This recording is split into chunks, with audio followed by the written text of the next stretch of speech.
So I just saw two pretty recent movies that came out this weekend that were both films that I was generally excited for, that being the fourth Bad Boys film, Ride or Die, and Richard Linklater's Hitman that went right to Netflix. And so let's just talk about these two movies that I was excited for that came out the same weekend. So we'll start talking about Bad Boys, Ride or Die first, because that was the first one I saw. And so look, I pretty much like the Bad Boys movies. I like the first film. It was a pretty good directorial debut for Michael Bay, and it was kind of like the first time I think anyone saw Will Smith and Martin Lawrence, like, you know, in an action movie like this, and it kind of like kicked off their careers a little more, from like, you know, being TV actors, being more movie stars. And I also like Bad Boys 2. I don't think anyone else really likes Bad Boys 2, but I think it is just really fun. I think the action's great. I still think the comedy's fun. And look, even if you don't like Michael Bay, he's a lot better than other filmmakers out there, because that's why I always I have a soft spot for these kind of like directors now that people don't really like M. Night Shyamalan, Zack Snyder, and Michael Bay, because they're not all perfect, but I think their movies sometimes, they can be really fun to watch, even if they're not that perfect. I really like Michael Bay's movies that are not the Transformers sequels or Pearl Harbor, because, like, you know, I like the Bad Boys films, the first two. I really love The Rock. I think that's his best film. I think it's actually a masterpiece. I love The Island. I think that was a really good science fiction film. His new recent film, Ambulance, was pretty good. And the first Transformers, like, it's really good. It's just that it's just followed up with like a bunch of other just more films that are just worse. I generally like Michael Bay, and I was kind of sad that he kind of left directing the sequels, and but instead, like, you know, so we got these Belgium directors who I think they do a good job, but it doesn't have that like Michael Bay feel still to it, besides like maybe the look at times. But that's why I think these new two Bad Boys films are Michael Bay on light, which doesn't mean they are bad. I will continue with that, but on to Bad Boys for Life, which I saw in the theaters when it came out, and I hadn't seen it since until now. I rewatched it. I actually liked it a little bit better than when I saw it before. I think it just was a better I think the character stuff is a little bit better. It's still not my favorite though. I still prefer Bad Boys 2, but I mean, this definitely had its like fun moments, and the action actually is still really good by these new directors, who also would do Captain Marvel. No, not Captain Marvel, Miss Marvel. I forgot about that part, but I actually didn't know that when Miss Marvel came out that it was the same people behind it. So I think they did a good job. Maybe they should have directed the Marvels instead of the Candyman director. But so after like Bad Boys for Life, you know, Bad Boys was back, but at the same time we have Will Smith, who is now an embarrassment, because obviously between the third and fourth Bad Boys movies, he completely embarrassed himself at the Oscars. I'm not going to go into it more, and no one really likes Will Smith anymore. But I guess, you know, but still they made another Bad Boys movie, which I'm still kind of shocked is like they actually went with it, you know, despite Will Smith. So this is the first like blockbuster Will Smith movie to come out, like, you know, as like a big theatrical film. I know he had like that other movie, which I never even saw a trailer for. I don't think I've seen like a clip or something. It just went right to Apple TV, and no one talked about it because it happened the same year when he slapped Chris Rock. So it definitely did not have the best publicity. And we're still kind of like, no one really likes Will Smith anymore because of this. But he has a new movie out, the fourth Bad Boys. How is it even with his, you know, controversy? I don't really think it actually affects the movie at all. I still think this is a generally fun Bad Boys movie. It does actually something pretty new for once, because this time it's now the Bad Boys are now gone rogue, which I I kind of like that they did that. It was a new fun direction, so you kind of like, because like most of the middle is just now them is you know, it's Mike and Marcus and Mike's son, you know, from the first movie, who was the bad guy, who, and I gotta say, I really like that aspect of this, kind of like, you know, of this new series of Bad Boys. If they're gonna, I mean, I guess they're gonna make a 5th one, depending on how much money this one makes. So this is kind of how I actually wanted the Indiana Jones movies to be after Kingdom of the Crystal Skull. So now you make like a new trilogy where it's like Indy and his son as they like bond more and more. I wish they did that, but no one liked Kingdom of the Crystal Skull, and George Lucas had no idea, so now we just got Mutt had to get killed off. But that is mainly because Shia LaBeouf was a bit of an ass towards that film.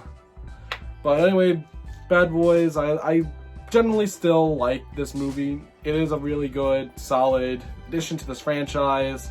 The action is still fun. I like some of the direction from the new team is actually really good. There's like a really cool like POV shot of like a rocket, or, you know, going through people towards the 3rd act.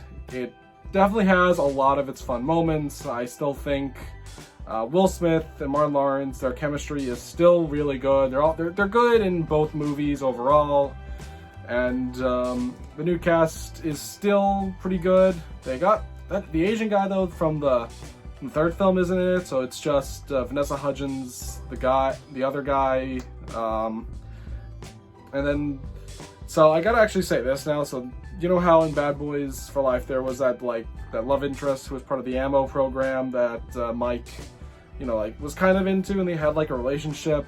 They kind of just tossed that out the window, because now all of a sudden Mike is now just dating this like marries at the beginning this British woman who was supposedly his physical therapist, and we have never seen her before, and which kind of goes into the film's problem, where they want you to care for these characters that you've never met. Like they introduced Captain Howard, who died in the last one. They introduced like his family more in this one, even though we had never seen them. Like they were in Bad Boys for Life, but like it was like they're like basically background minor characters. And so that's the film's biggest issue, is that it has characters that you care, that the film wants you to care for, but you don't. Like this woman, because like, you know, it's just kind of weird how they throw out the whole Will Smith and, you know, the ammo girl, and because it said the girl who's now like the captain of the squad now is in love with Mr. Fantastic. I'm not joking. They got the actor Ian Griffith. He's in this movie. Believe it or not, like Jesus Christ, when was the last time he was like in a big movie? Probably like since like the last that second Fantastic Four film he was in. So yeah, he's in this movie as like the obvious, you know, as like this mayor, and he's obviously the bad guy, or like one of the villains, and he's pretty good. I mean, like there's times where his obvious, you know, UK accent is slipping, but to be honest, it was kind of funny just to see him in a movie, because like it's like, oh, I haven't seen him in anything. Also, they recasted the actress that played Teresa, who was in all 3 of them, and I guess I didn't look up. I guess she was just like, I'm fucking done with this. That's how I imagine she was just like. Overall, I enjoy Bad Boys, Ride or Die. It's a you know, it's not the best, but it's fun. I think it's fun. It does something different. I like seeing more of Will Smith and his son with this, you know, in this. So that you know, it's a fun aspect. I can't wait to see more in what the fifth film has to add. And it's nice that they try to screw drive Joe Pantoliano in it more, despite him being dead. Because I was really heartbroken over that. So yeah, overall, Bad Boys, Ride or Die. If you like Bad Boys, then go see it. But if you don't, well then don't, because you gotta just be in the mood. Because Bad Boys overall is the Fast and the Furious of buddy cop films. Alright, so now Hitman by Richard Linklater is the best way to like talk about this film is like to kind of go over like Richard Linklater as a filmmaker. His movies are very different. From like each film is very different from another. Like like his before trilogy is very different from School of Rock, and if you were kind of like to say like what kind of Linklater film, Hitman is kind of more like a movie for like a lot more mainstream audiences would get into it. Like a regular person who doesn't like movies that much, well, you know, doesn't like watch a lot of movies, wouldn't be into like Boyhood or Before Midnight, but would be into something like School of Rock or his like Bad News Bears remake. So they'd be into that. And so I can kind of see someone being more into Hitman. But Hitman is like also like when this film was coming out, I was kind of couldn't help but think of his movie Bernie. It's very different from Linklater's. It's very different from this film. But the whole point of the movie is like it's this true story that happened that like Linklater, you know, found out about and is like, oh, I should make this into a movie. So that's what it kind of is. Hitman is just a story that Linklater found out, and I'll be interested to make it into a film, kind of like Bernie, really. I really love Bernie. It's one of my favorites of his. I like a lot of other Linklater films. I really like Dazed and Confused. I love the Before trilogy. Mainly, I like Sunrise and Midnight. Well, Midnight actually is surprisingly my favorite film of his. I just really love Midnight. Boyhood is really good. I think the performances are good. I like his first film, Slacker. I enjoy that film. And I gotta say, Last Flag Flying was pretty underrated, and it's really great. And I think all three actors in that, Steve Carell, Lawrence Fishburne, and Bryan Cranston, I think were like snubbed for like any kind of acting nominations, you know, in a lot of places. So definitely check out Last Flag Flying, Linklater's most underrated film. And getting to Hitman, so the whole point of Hitman is that it's not really about a hitman, it's about a guy pretending to be a hitman for the police so they can just arrest these people who are planning to commit these hits. And he's played by Glenn Powell, and Glenn Powell has been in other Linklater films. I believe he's in Fast Food Nation, which was made like years ago. I've never seen Fast Food Nation. People don't really like it. It's one of his lesser films. I would still like to watch his movie, that film. You know, I still want to see a lot of his other films. He was in Everybody Wants Some, which was kind of the spiritual sequel to Dazed and Confused. But it was like, you know, it's in the 80s and it's about like college students. So it was like that. There's that film. And then that Glenn Powell's in. He's really good. And then he was also in his last film, Apollo 10.5, which I talked about in my favorite films of 2022. That I really love that film. It's a really good, like little, like, you know, nice little slice of life film, which is what he makes most of the time. About like this kid's time in 1969, you know, during the whole moon launch. And Glenn Powell has like a small part in it with Zachary Levi as like these, you know, NASA agents. And so, yeah, Glenn Powell and Richard Linklater, I think they're both, you know, Linklater's obviously like a Texan man. I'm pretty sure Glenn Powell's also from Texas. Actually, I think he is. And they both wrote the script for this film, but it takes place in New Orleans. But, you know, not every Linklater film is in Texas, but overall, I pretty much enjoyed Hitman. It was it's a fun movie. I love Glenn Powell as an actor in general, and a person. I really love him. I love him in this movie. He's really fun to watch as like this guy who is trying to like create this new ego, you know, as this like cool hitman in front of this woman. And also he tries to pretend to like be these other types of people, so to like get these, you know, to put these people behind bars.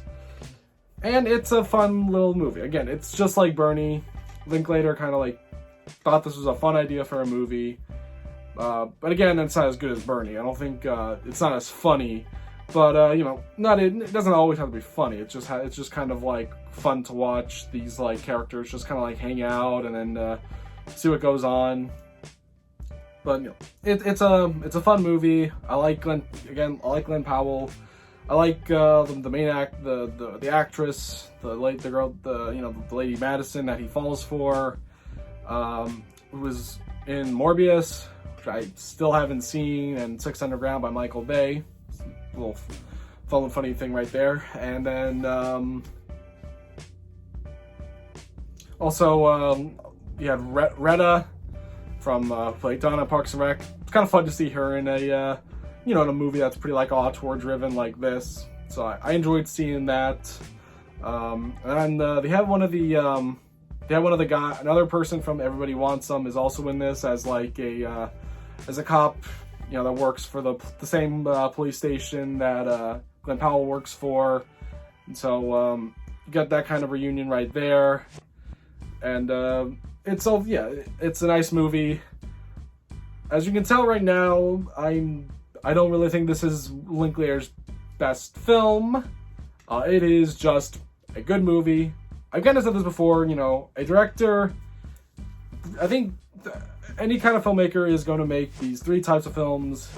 They'll make their bad films, they'll make their great films, and then there's those films that I find are kind of like, sort of like limbo between mediocre or pretty good, and I think Hitman is good. I really did like Hitman. I liked a lot of it, but it's not like something like Bernie or Dazed and Confused where I'll remember it a lot more. I'm gonna kind of go on and I might forget a little bit of it, but again, I still thought it was fun.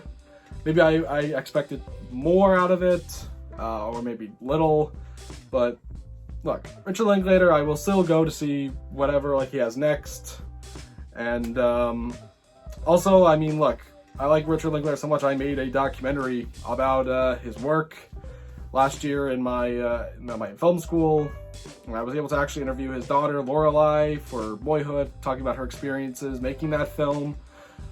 So look, I really like him, but I think overall Hitman, it's just not my favorite when it comes to I like Bernie, Dazed and Confused, the Before trilogy, Last Flag Flying, Boyhood, over Hitman, but it is still really good. Alright, so there you go, guys. That were some of those films I saw recently, which is something I hardly do, but I want to get to it because I'm lately doing too much director rankings. Which after my George Miller ranking, I'm gonna make my promise that I'm done with that for a while. I've kind of thought about what directors in the future do I want to rank, and I think right now I'm gonna take a pause. I was thinking about doing Tim Burton, but I don't really want to watch his later films, so I kind of want to be happy with myself. But I do have a ranking video coming up, which could concern every single Fox Marvel film ever made, and leading up to Deadpool and Wolverine. So that'll be my latest ranking. Overall, I want to get back to kind of just reviewing movies in generally, without it being a ranking, which basically means I'm going to start somewhat of a new form of me reviewing stuff, and I'm going to kind of have more people on my show.